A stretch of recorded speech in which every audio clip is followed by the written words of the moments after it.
Welcome students to Module 8. Today we will be talking about the 4 H's, which includes hypothermia, hypoxia, hyperbilirubinemia, and hypoglycemia. With that, we will dive into the newborn at risk, part 1, and discuss diagnosis pertinent to the 4 H's. Thank you.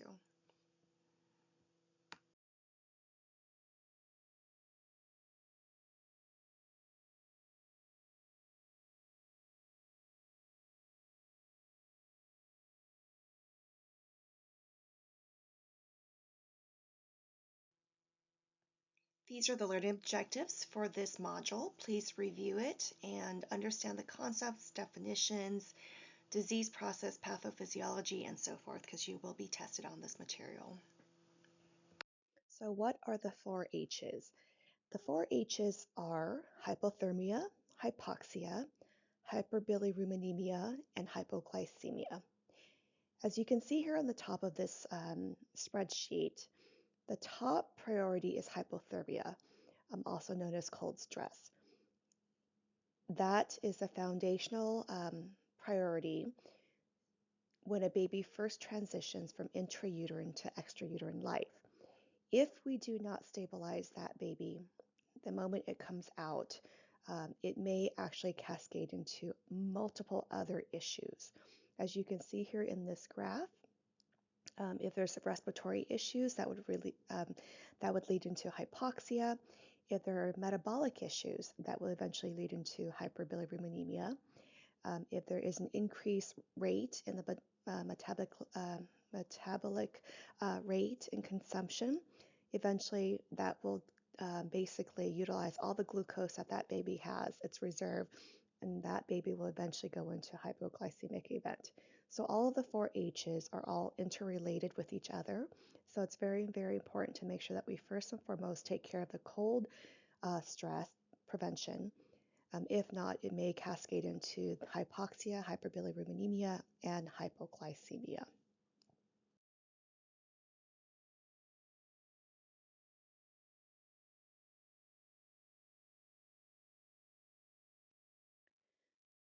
Fetal to neonatal changes. After the delivery, the baby shifts from a fetus to a neonate. A neonate is categorized as anything within 28 days of life. That is considered a neonate.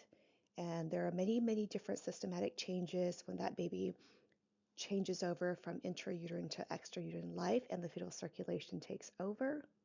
The goal is to prevent hypoxia, hypothermia, hypoglycemia, and hyperbilirubinemia.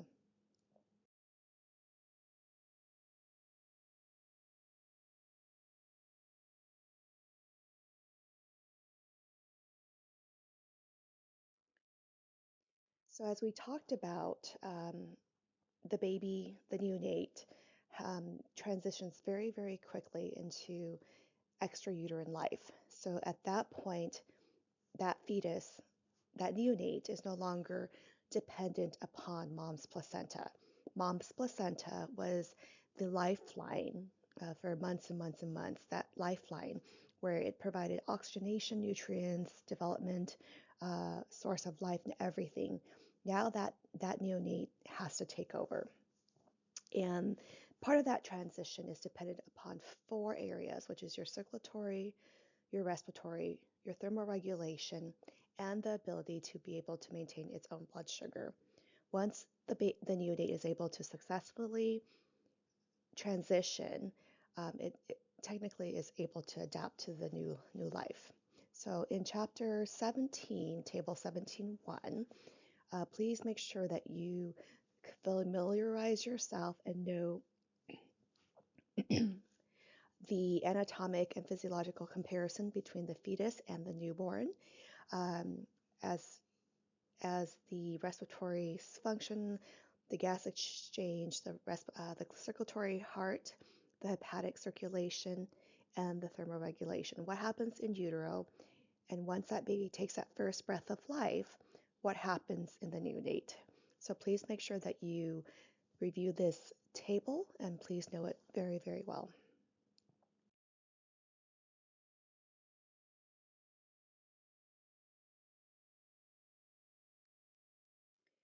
Thermal regulation needs. So, in order to prevent hypothermia or cold stress, we need to be able to have thermal regulation. So, let's define thermal regulation. This is a process of maintaining the balance between heat loss and heat production in order to maintain the body core temperatures. So, for a neonate, the normal temperature is 97.9 to 99.7 Fahrenheit. So the goal is to have a neutral thermal environment when that baby is first born. We want to make sure that we provide warmth, dry that baby. Remember, that baby came from a very wet environment, living in a fluid-filled amniotic sac for months. So now when that baby comes out, we want to make sure that we have warm blankets to be able to dry, stimulate that baby, and change that blanket if it's wet and get a new blanket. And obviously, put a warm hat on. And then if baby's stable, there's no respiratory distress, we want to make sure we put baby skin to skin on mom's chest. We definitely want to make sure that we don't trigger any increase in respiratory rate as well as metabolic rate.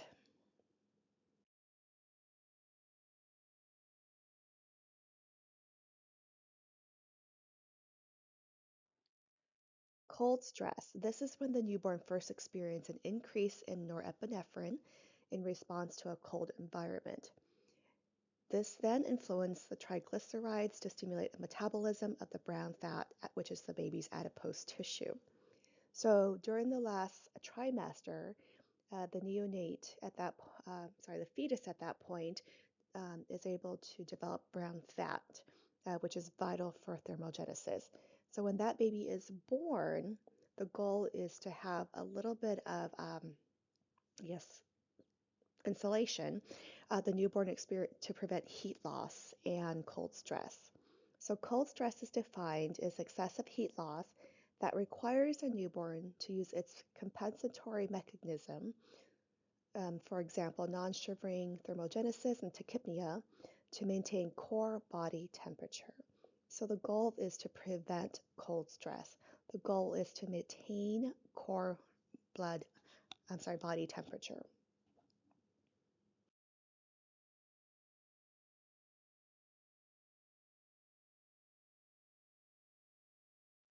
So again, the four H's. If we take care of that baby's temperature, we prevent hypothermia and cold stress. We eventually prevent all the other H's, which is your hypoxia, again, your hyperbilirubinemia, and your hypoglycemia.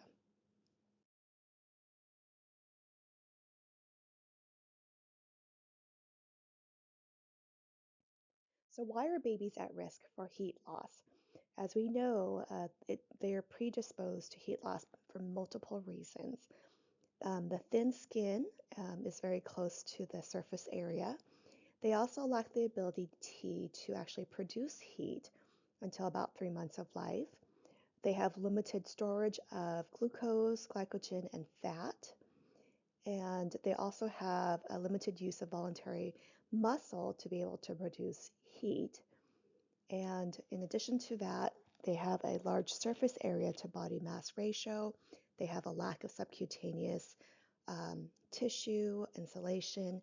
They are not able to conserve their energy, conserve their heat, and so forth. So they also have the inability to adjust their blankets, their clothes, um, and they cannot communicate when they're cold or too hot or too warm. So they definitely rely on adults, parents, healthcare workers to be able to check their temperature and make sure that we keep them warm to prevent the risk for heat loss. So when it comes to heat loss, there are four types of heat loss.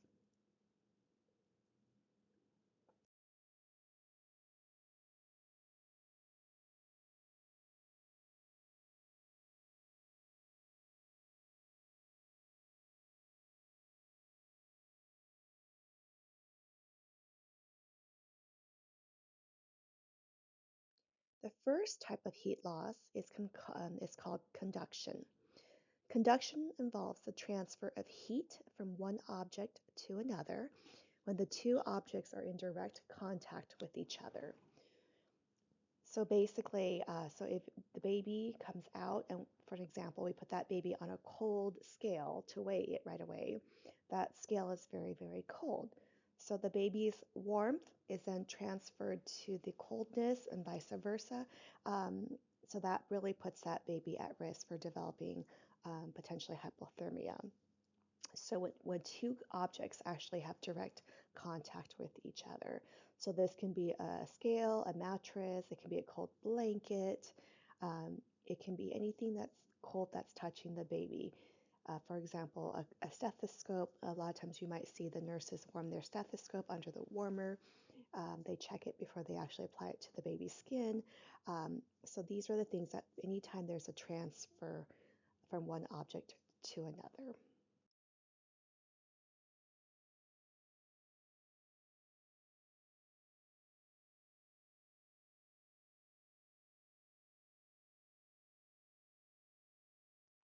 The second type of heat loss is convection. Convection involves the flow of heat from the body's surface, cooler surrounding air, or to air circling over a body's surface. So this would be a great example is when you actually have a neonate next to an open window, a fan, air conditioning, air conditioner environment. We don't want to have that baby lose its heat because of that airflow. So think about a convection fan. A fan has flow, airflow. So anytime a baby is exposed to that type of environment, it increases the risk for heat loss. So the goal is to minimize that exposure. We want to wrap that baby in a nice warm blanket in an isolette away from those cooler air settings and the airflow.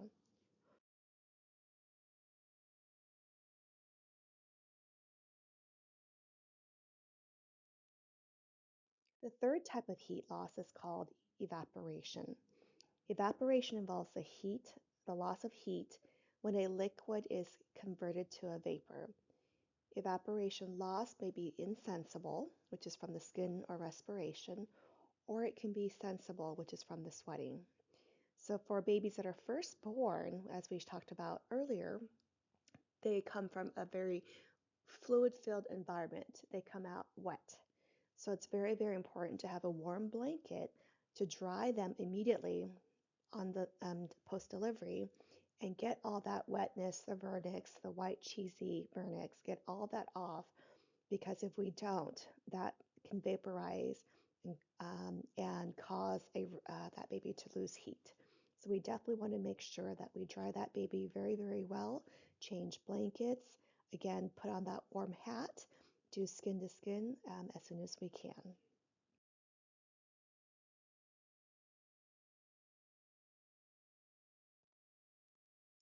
And the last type of heat loss is called radiation. Radiation involves the loss of body heat to cooler solid surface areas that are in proximity but not in direct contact with that newborn. So the amount of heat loss depends on the size of the cold surface area, the surface temperature, the temperature of the receiving surface area. So this would be when we put in this, a good example is when we put a baby in a crib, again, next to a cold a wall, a cold window near air conditioner. It causes that heat loss. The other thing we need to take into consideration also is when we're transporting a baby from postpartum to the NICU and ICU.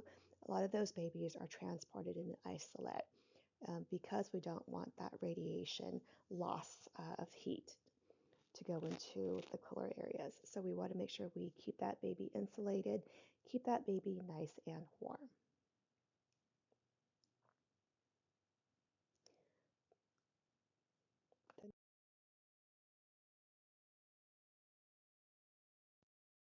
All right, so let's review the four types of heat loss.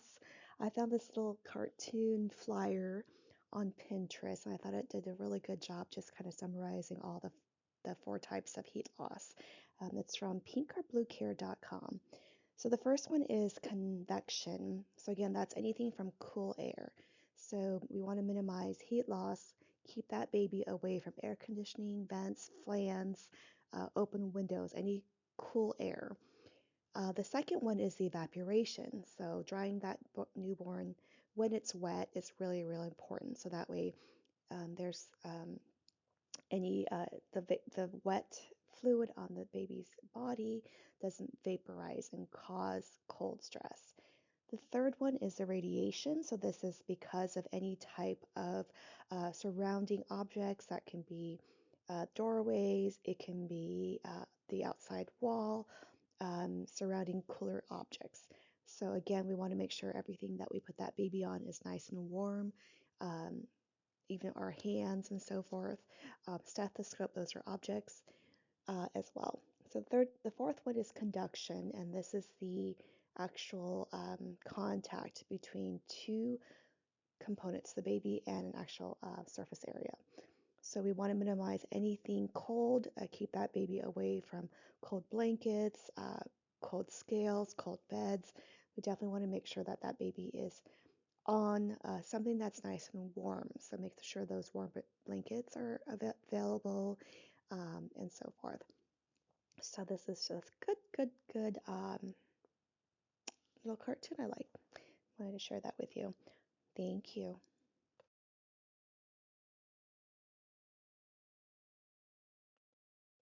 So we're definitely going to be going into the cardiovascular adaptation. And, oops, let me pause this for a second. Um, we will be going into the cardiovascular changes. However, in order to really understand the cardiovascular changes as it relates to hypoxia, we definitely want to review the fetal circulation. So please take some time to watch this video. It's a great video to review the importance of the three anatomical structures within the fetal heart that helps initially when the baby's in utero. We bypass the actual regular circulatory system because of those three anatomical structures. So please take the time to review this video as it will give you the foundation and understanding once we go and transition over to the fetal circulation and the neonate taking over its cardiovascular system.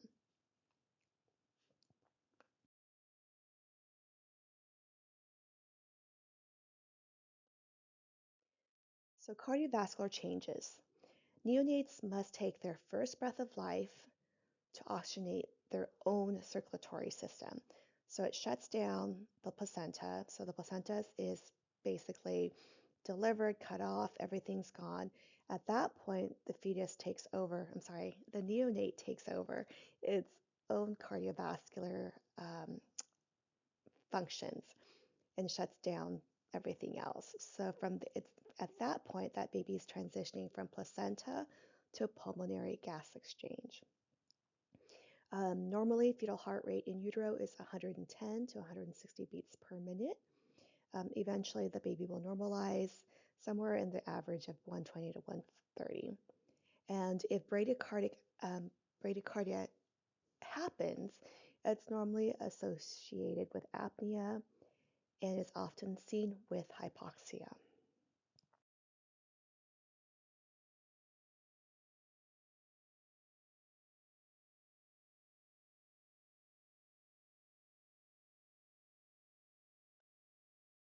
So the problem is hypoxia. We talked about hypothermia. The second H is hypoxia. Hypoxia occurs due to several reasons. First, there might be a mucus obstruction. And so when we talked about infants living in a fluid-filled environment, there's a lot of fluid, there's a lot of potential mucus. When this happens, the infant gags or it has an increased secretion that it's unable to remove. So because of that mucus obstruction, if there's an obstruction in the airway, oxygen cannot come in through the airway and then the baby ends up getting hypoxic. So we definitely want to make sure that we have our bulb syringe nearby. And if we see any copious amount of fluids or mucus, or if the baby actually vomits, we definitely want to sit that baby up, use our bulb syringe to be able to suction out those extra secretions and so forth. Prematurity, babies that are born premature, um, 37 weeks is technically term. Babies that are 36 weeks and less can have difficulty with their respiratory system because of the lack of surfactant. It causes the collapse of the alveoli upon expiration, and so these are the babies that are at risk for having hypoxia because they're not able to ventilate their pulmonary system. And then lastly, fetal circulation. Problems can exist from hypoxia if the three anatomical structures, such what we talked about is the ductus arteriosus, the foramen ovale, and the ductus venosus. If those structures do not close, we may have issues with hypoxia. So for the ductus arteriosus, it usually closes within 24 hours of life. And then at the foramen ovale, that usually closes within 1 to 2 hours of life. So 24 hours for the DA and FO within 1 to 2 hours.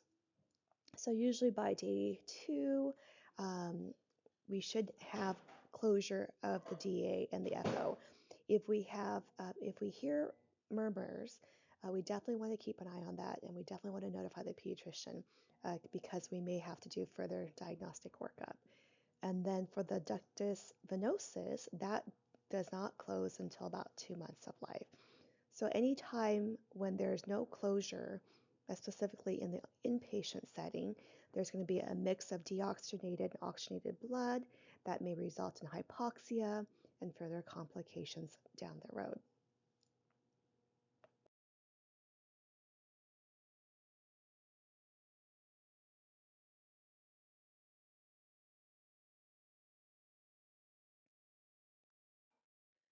All right, we talked about cardiovascular adaptation.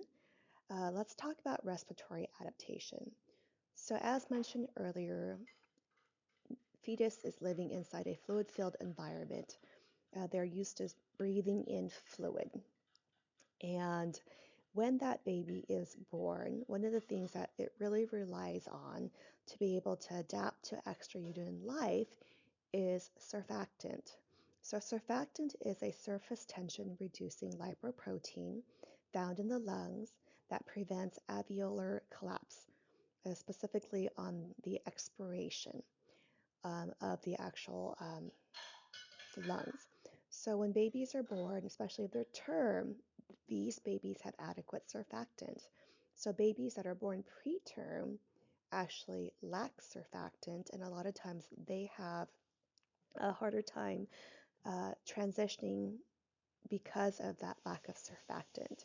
So pregnant patients that come into labor and delivery, if they have complications, if they have a risk for preterm labor, we want to give the mamas the betamethasone injection, also known as Celestone. We want to give them the steroids so that way they're able to produce surfactant. Um, Obviously, it passes through the placenta to the baby to be able to produce surfactant.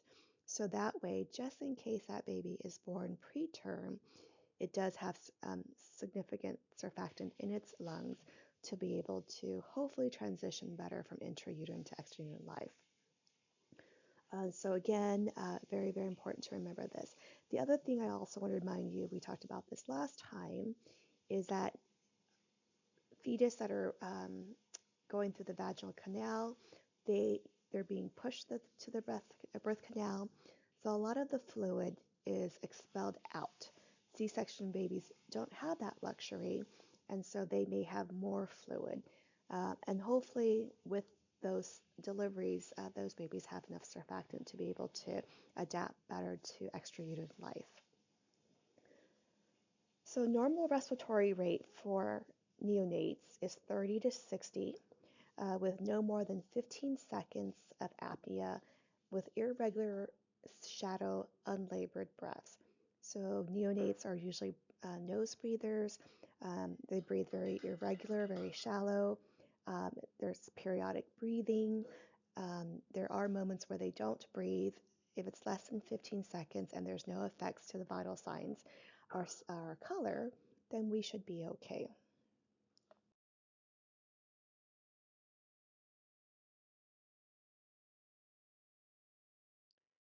So it's good to know that post-delivery, specifically after birth, within the first 2 hours, that neonate may have increase in respirations. And so sometimes you might see a respiration between 60 and 70, and that's normal. However, if it continues, then we may have to do a further assessment.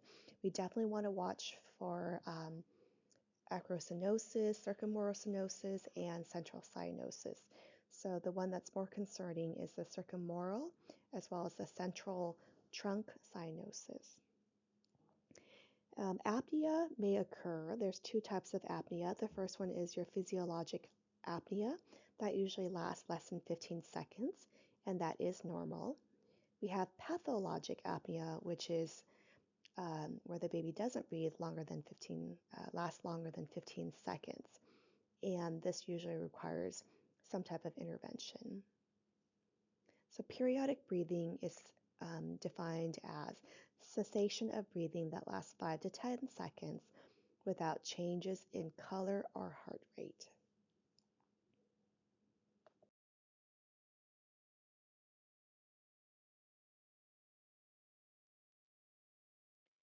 So when we talk about the second H, which is hypoxia, there are three types of respiratory conditions within the neonate that we want to share with you. The first one is called respiratory distress syndrome, also known as RDS. The second is transient tachypnea of the newborn, known as TTN. And third is meconium aspiration syndrome, which is also known as MAS.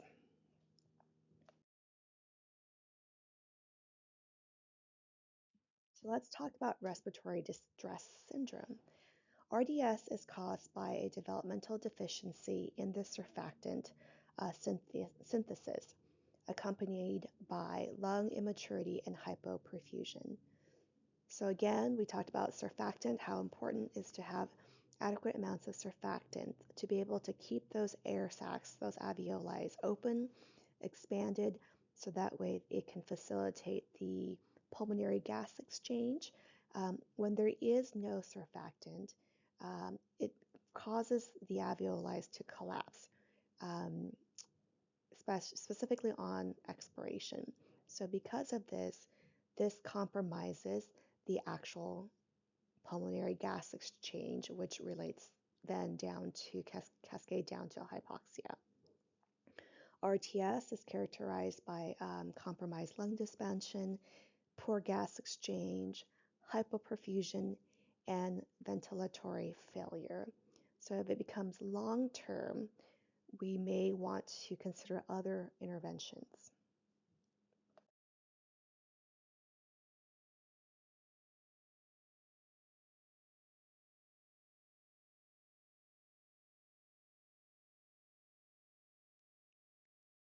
The second type of respiratory condition within the newborn is TTN, transient tachypnea of the newborn.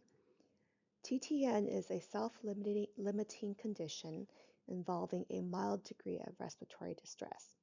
A lot of times they have a delayed clearance of the actual fluid in the lungs, uh, which leads to pulmonary edema. So when there is pulmonary edema, more fluids in the alveoli, this can hinder the actual pulmonary gas exchange. So babies that have TTN, a lot of times they have increased respiratory distress. You may see signs and symptoms of distress, which we will talk about in the next slide.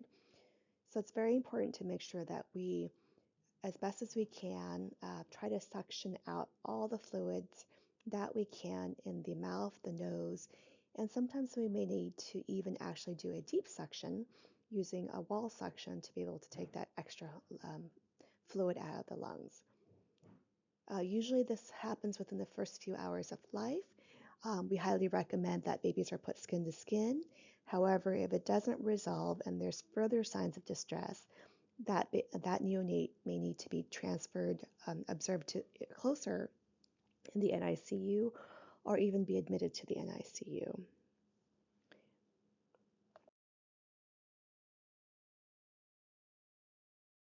So when you do your nursing assessment, when it comes to the respiratory system, we definitely want to keep an eye on any signs of distress.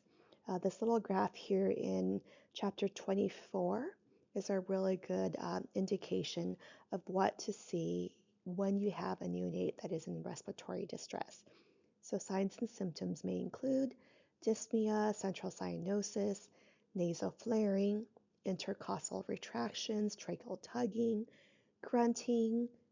Reminding you, grunting again is when the baby actually has increased, like a cooing sound, a humming sound. Because of the constriction, it's really working hard to get oxygenation on expiratory. And so what happens is that baby actually has like a cooing or a humming sound. Uh, it's very indicate of showing that the baby is actually in distress. And so we don't want to brush that, push that under the rug at all. And then obviously, if their respirations drop less than 20 or greater than 70, if they have any type of tachypnea. So this is a really good chart to show you some actual physical signs and symptoms of respiratory distress.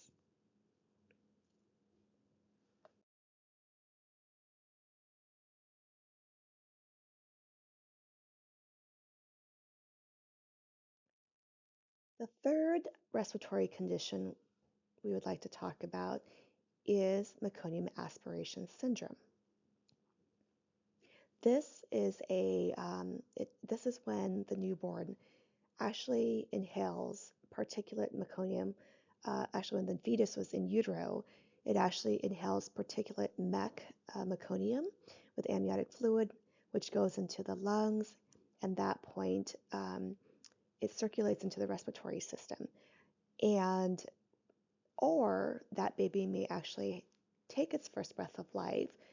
If there's meconium presence in the mouth, that baby may actually aspirate it and actually inhales it and cause further distress.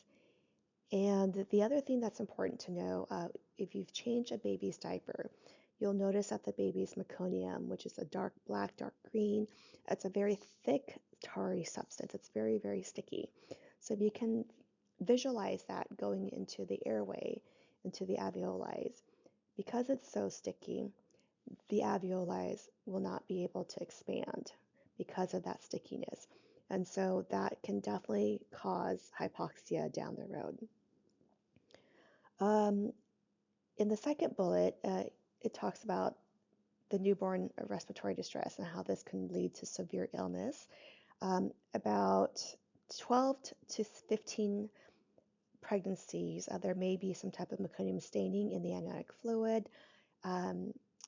Because of that, 10% of those babies actually develop MAS, and 5% of that 10 may actually have further complications and or potentially may pass away. We do have medical interventions such as surfactant, nitric oxide, ECMO to help these babies recoup from meconium aspiration syndrome.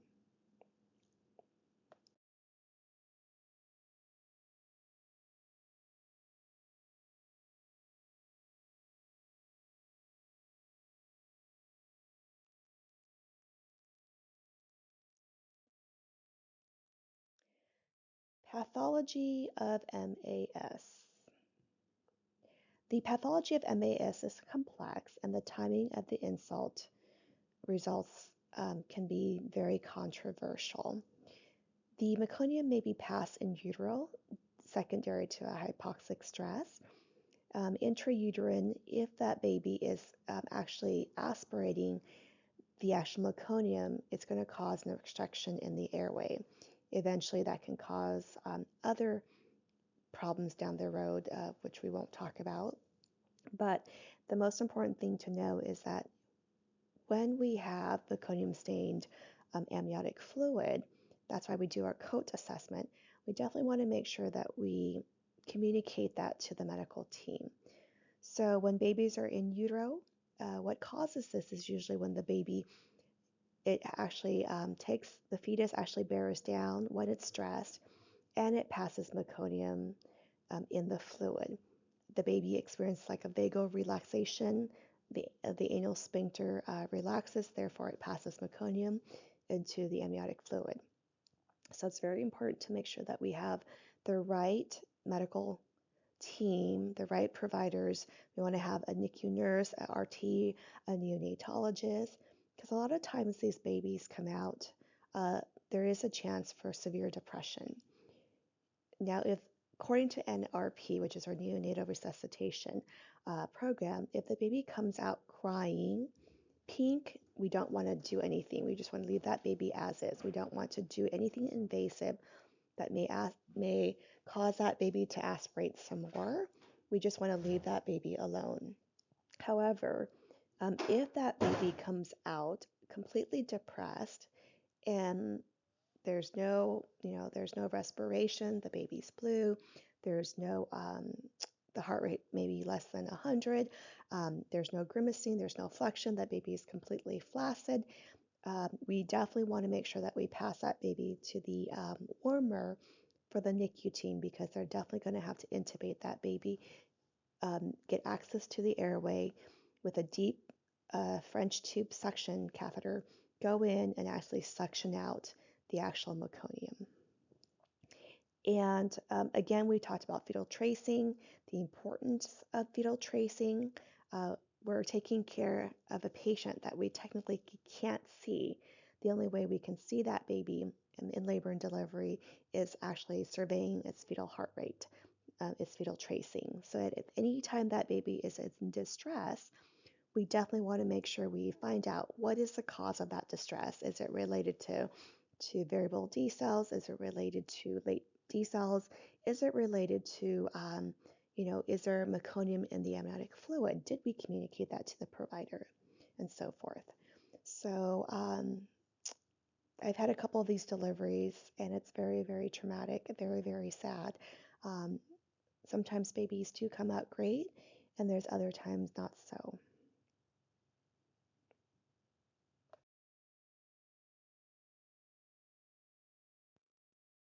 All right, so in this next photo, meconium aspiration, as you can see here on the left-hand side, this is a placenta with the umbilical cord attached. If you look very closely, you can see the amniotic sac. When the baby passed meconium, they're staining. So you can see here it has kind of like that brownish yellowish color. There's actually staining on the cord and the placenta. And on the right hand side is a picture of a baby um, that was in a fluid filled environment filled with meconium. You can see the actual colorization on that actual neonate. Um, I hope this baby made it okay. And then in the middle, you will also see a picture of the meconium, the bottom picture, where meconium gets in, is aspirated into the airway, blocks the actual ducts. So the alveoli are completely blocked, so there's no air exchange. Oxygenation cannot go into the alveoli to be able to oxygenate. So that can be a huge risk for obviously hypoxia.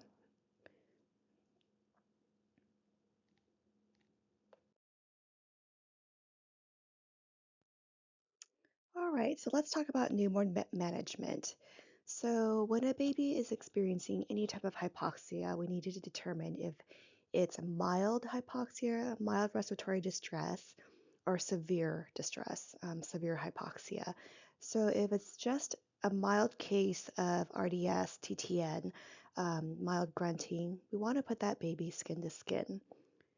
If we have a neonate that is actually in severe respiratory distress, any of the severe RDS, TTN, MAS, we definitely want to move forward with the other nursing management as indicated on this list.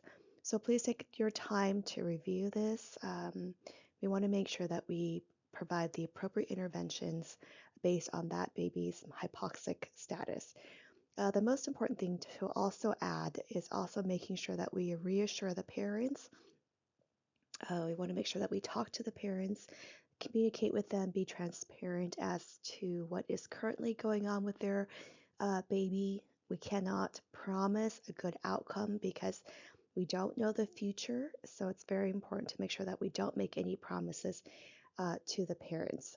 The only thing that we can do is reassure them in the current time what's going on. This is what we're doing, explaining why we're doing the things that we're doing, just validating their fears, their emotions, and just being a present.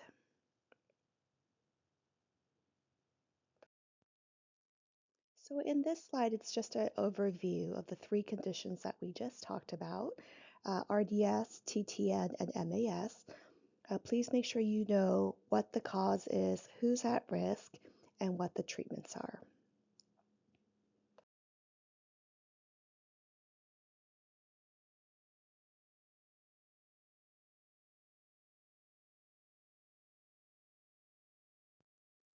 All right, so we will be watching a video in class related to one of the H's. There is a reflection assignment, so please make sure you pull that up and complete that before the due date. It is in regards to this class video that we will be watching.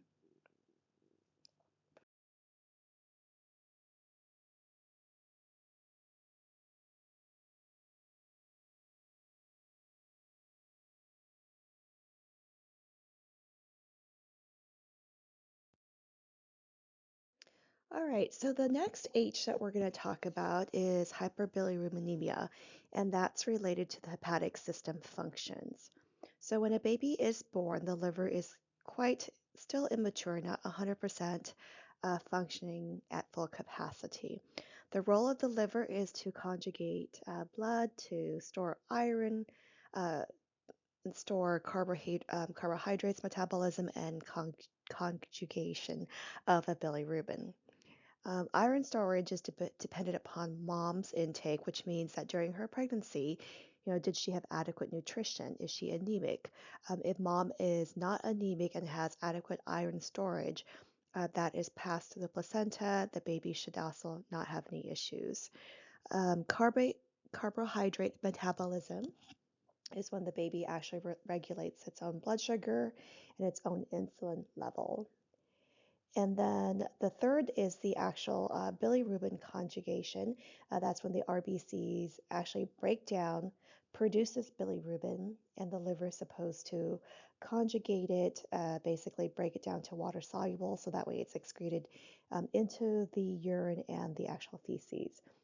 If the immature liver is not able to keep up, we will therefore have an increase in bilirubin level, causing jaundice in the neonate, which causes yellowing of the skin, the sclera, and the mucous membrane.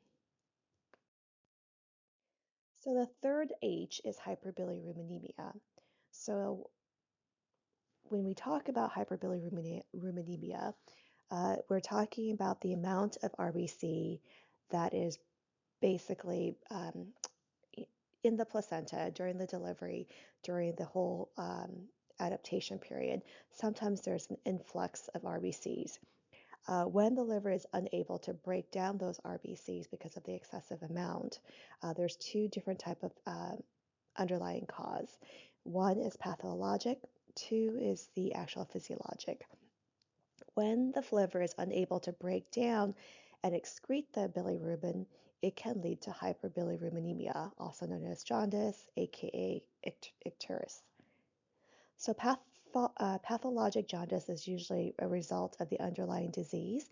It normally appears in the first 24 hours of life, and this is caused by an excessive destruction, impaired secretion of the bilirubin level. So that could be caused by the biliary obstruction and or blood incompatibility. If mom has ABO incompatibility, Rh negative, baby is positive. We'll talk about that in a different lecture, but there's an incompatibility with the blood, which is pathologic. And the second is a physiologic jaundice, which is usually benign. This usually happens after 24 hours of life, usually by day 2, day 3. And because of the immature liver, there's an imbalance between the elimination of the actual bilirubin. Causes of physiologic jaundice. Again, this is when it's not pathologic, it's physiologic. Something physical is happening to that baby. So usually we talked about birth trauma, if the baby is too big for the pelvis and we have to use a forceps or a vaginal a vacuum to be able to help deliver that baby, all that pressure, the vacuum seal on the actual pressure of the head can actually break capillaries within the actual scalp or the periosteal space between the periosteum. So because of that break in the extra RBCs, that causes an increase in RBCs. And so that can also cause bilirubin in the actual neonate. If the baby is dehydrated, remember if the baby is dehydrated, we will see a sunken fontanelle. Anterior fontanelle is usually sunken. And so if baby's not getting adequate nutrition, the baby's losing weight, that may also increase the risk of actual developing jaundice. And then polycythemia, when there's a high amount of RBC um, passed through the placenta to the neonate, it has a short RBC lifespan of 80 days. Because of the short amount of lifespan, it's not able to excrete the amount that it should due to that immature liver. So because of that, there's a high level of bilirubin in the actual bloodstream, and that can actually increase the hyperbilirubinemia in the fetus, in the newborn. How do we screen for hepatic dysfunction or hyperbilirubinemia? So we do one type of screening and a diagnostic workup. So the first one is your transcutaneous bili meter, also known as a TC or TCB meter. It's a tool that we use with the actual exposure of light. It taps the baby's forehead where it's able to pick up the actual levels of the bilirubin at the transcutaneous layer. Depending on the blood value, we may or may not want to draw a serum draw. And if we do, if the levels are high, we need to get an order to be able to draw a serum level to actually get an adequate direct and sorry, my apologies, total and direct bilirubin. This is more of a diagnostic serum lab where we actually graph it on a chart, which is the next slide. So once we get that serum bilirubin level, milligram per deciliter, we want to make sure that we graph it on this actual chart. This is a chart that's provided by the American Academy of Pediatrics. As you can see on the left-hand side, it's the actual total serum bili level. And at the bottom of the graph is the actual hours of birth. So depending on the levels, it will tell us whether or not that baby is at low risk, medium risk, or high risk. Depending on the value and the days of hours of life is how we're going to proceed with the actual interventions. So depending on the values, we'll talk about interventions in just a little bit. So this next slide is a graph just to summarize the physiologic, the pathologic, as well as the breastfeeding and the breast milk jaundice. We didn't talk about breast milk and breast milk jaundice, so let's do that now. Breast milk jaundice is something that occurs during the first few days of life. And it's usually because of the dehydration, the ineffective breastfeeding, because of the decreased amount or the decreased frequency, that baby is not getting the breast milk the supply that it should. And so usually because of that, it delays the passing of meconium, which delays the secretion, passing of the bilirubin in the urine and the feces. So this is usually mild. It's nothing really truly to be concerned about. We want to make sure that we promote feeding and excretion. So eyes and O's are really, really important at this point to be able to make sure that we're providing proper nutrition and if we're getting adequate output. Because if we're not, there's a risk that that baby might be dehydrated because of the breast milk supply. Breast milk on day usually comes between day 3, day 4, 2 to 3, 4 days. This is something that's more of a later onset of jaundice, usually occurs between day 16, day 14. And we don't really know what or why, but there is speculation that it's related to the actual breast milk composition. Because of that, it enters into the hepatic circulatory system. Um, Not exactly sure what the cause is and why it happens, but it is very mild. We're not usually very concerned. However, if that baby is getting higher levels of jaundice, higher levels of bilirubin, we definitely want to make sure that we monitor this baby on the outpatient clinic side, draw frequent labs and so forth, because if it continues to rise, it may get severe. And this is where we highly encourage those patients to come back into the inpatient setting for admission, so that way we can monitor that baby a little bit more closely. When it comes to treating the third H, which is hyperbilirubinemia, we always want to err on the safe side, least invasive process before we move into the invasive process. So again, the goal is to help decrease the bilirubin in the actual bloodstream. And to do so, we want to promote feeding. We want to promote breastfeeding and formula feeding, depending on the mother's choice. If need be, and if the levels are high, we may actually do IV hydration to promote increase in volume, so that way we're able to excrete the high hyperbilirubinemia levels out in the urine and the feces, um, eliminate the bilirubin level. If the baby has extremely high jaundice level, bilirubinemia levels, we may actually want to start phototherapy. Phototherapy, kind of like a tanning bed, where it exposes that. So basically, the light lyses the actual bilirubin, where it's able to break down and actually become basically water soluble. So that way it's excreted in the urine and the feces. How we do this is by either a Billy bed, a Billy blanket, or even Billy lights. Sometimes we do one or a combination of both, or even all three, depending on the levels of the bilirubin. What's important to note here is that babies need to have their eye goggles to protect their eyes. So anytime when the light is actually the UV blue lights are on, we want to make sure that the baby has their little eye goggles on to protect their eyes from being damaged.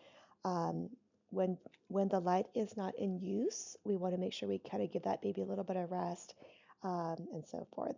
So the goal is to be least invasive and then more invasive, or if it's more invasive, we may use a combination of both.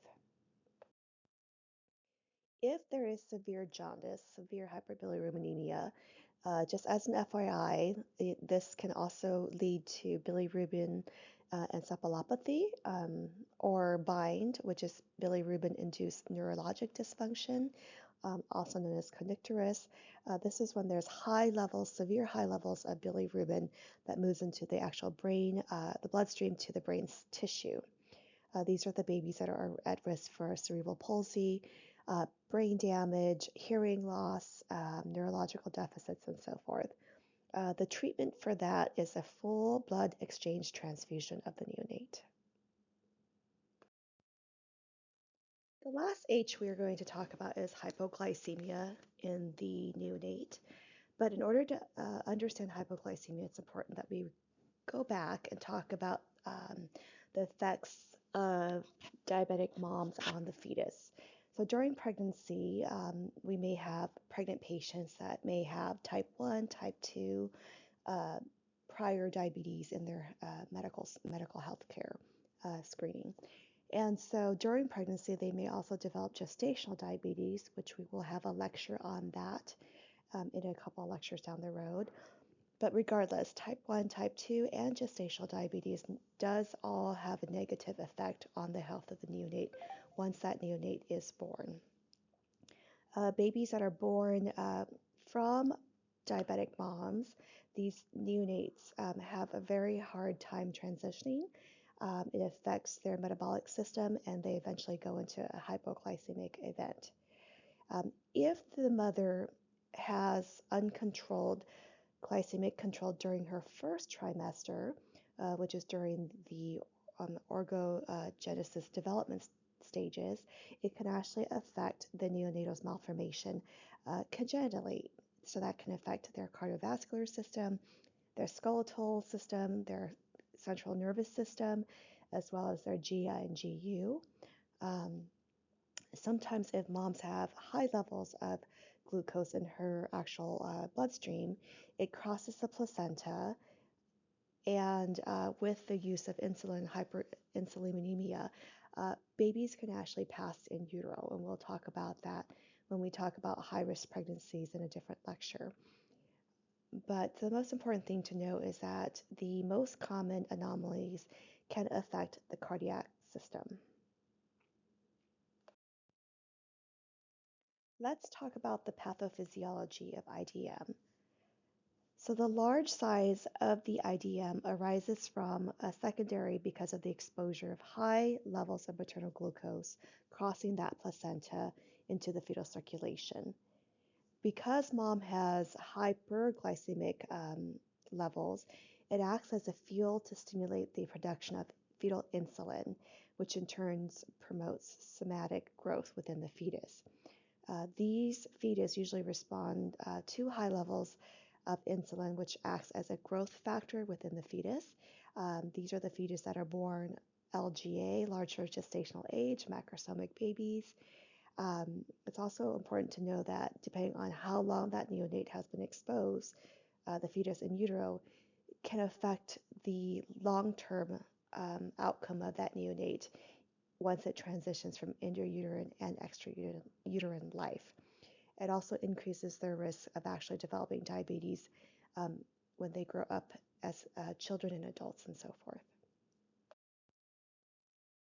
Hypoglycemia occurs when the blood sugar within the neonate is less than 40 milligrams per deciliter. So newborns that are born, they are exposed to that environment. They're at risk for hypoglycemia during the first few hours and days of life. Because they're so dependent upon mom's maternal glucose, once that fetus is born, now a neonate, they no longer have that glucose supply. So these are the babies that have moms that are insulin-dependent diabetics. If babies is IUGR, which is intrauterine growth restriction. If babies become septic or hypothermic, that puts them at risk for hypoglycemia.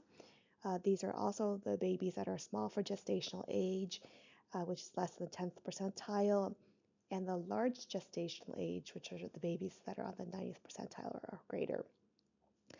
Signs and symptoms of hypoglycemia includes jittery, sweating, hypothermia, irritability, lethargy, cyanosis, apnea, poor feeding, high pitch or low weak cry, and even actual potential seizures. The normal blood glucose level is 40 to 60. So the goal is to keep that baby remember the 4 H's. If they're already at risk for developing hypoglycemia, we definitely want to make sure that we don't start at the top of that cascade, put that baby in cold stress, because that way, if it continues, it may actually cause more harm to that neonate. So as a nurse, we always want to prevent hypoglycemia. So if the baby is at risk already, let's start at the beginning before we fall too far into that cascade of the H's. So we definitely want to initiate breastfeeding if the mom wants to breastfeed. If the mom does not want to breastfeed, then we'll definitely make sure we formula feed that baby, make sure that we're able to make sure that the neonate is able to get adequate nutrition, hydration, and so forth. We definitely want to anticipate if there is a potential hypoglycemic event once that baby is delivered. So that way we have all of our supplies, our formulas, our milk, our glucose gel, so that way we can treat that baby as soon as possible. And then we talked about cold stress and hypothermia. Very, very important to keep that baby warm and that we're able to meet its nutritional needs. And lastly, if we know that we're potentially going to have a hypoglycemic baby, we want to screen those babies as soon as possible and be very careful in monitoring for signs and symptoms of hypoglycemia. When it comes to treatment of hypoglycemia, we follow the American Academy of Pediatrics.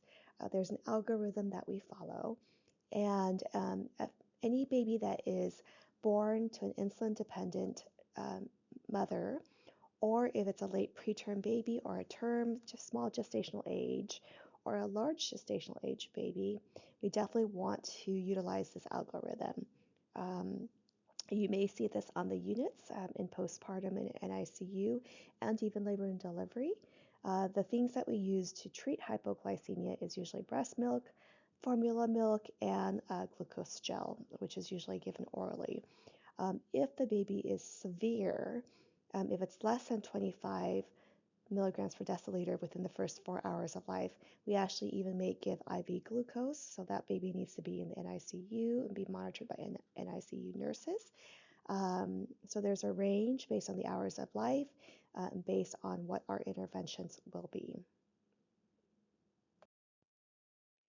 In Module 6, we talked about the physical assessment, especially for babies that are large for gestational age or macrosomic babies. Those are the babies that are at risk for having birth injuries because of their size, because of the increased um, maternal glucose transfer to the placenta to the neonate. So that way, that baby, as we know, they have the risk of having actual birth injuries. So a lot of the birth injuries is impaired upon the baby's body or structural due to the outcome of the delivery, potentially even using instruments such as the vacuum, the forceps. Anytime there's any trauma to that baby, there's a risk for birth injuries. So again, we talked about the clavicle. If there's a fracture in the actual clavicle, or even in the femoral, the humerus bones, and so forth, the clavicular bones, we may have brachial pulsus injuries, nerve injuries, either to the brachial or the actual facial nerves, based on the actual injury. And again, head trauma. So if we're using a vacuum, we may actually cause a cephalohematoma, which where there's actual bleeding within the actual periosteum bone. This is very traumatic and can cause a lot of damage as well. So please make sure you review Table 24.3. You need to know the type of injuries that may occur in birth injuries related to the neonates that are born large for gestational age or based on the hyperglycemia event. I want to take a moment here to just talk about delayed cord clamping. Just an FYI, you don't have to memorize this. I just want to share with you that this is evidence-based practice. In years past, when the babies are born, usually the physician is very, very quick to cut the cord, clamp that cord, and give that baby to the mama, to the mom's chest and dad and so forth. However, in the last few years, there's been a lot of research that has been done on the benefits of delayed cord clamping. Delayed cord clamping is when we actually obviously delay clamping of the cord. So the recommendation per the Academy of Pediatrics and ACOG is the American College of Obstetrician and Gynecology, they both recommend that we do delay cord clamping roughly about 30 to 60 seconds of life. So when you're in the delivery room, if the baby nurse is there or the NICU team is there, you might hear them shout out 30 seconds, 1 minute. At that point, the provider, whoever's delivering the baby, will at that point clamp the cord and cut the cord. There's a lot of benefits in regards to this where it shows that the baby has a better opportunity to actually transition over to cardiopulmonary adaptation. It prevents iron deficiency. It also increases hypervolemia, increases iron intake, blood pressure, increases oxygen transport, and overall the baby's blood volume when it comes to the RBC. The World Health Organization also supports this practice as it's actually the best practice for the neonates. And according to a Cochrane Review study, babies that have delayed cord clamping have higher home hemoglobin, higher iron levels, specifically in the 3 to 6 month range. So this is important to know, especially when it comes to the birth plan of the patient or even yourself in the future. If parents are requesting this, we definitely want to make sure, we adhere to that if the baby is not in distress, and make sure that we communicate that to the team.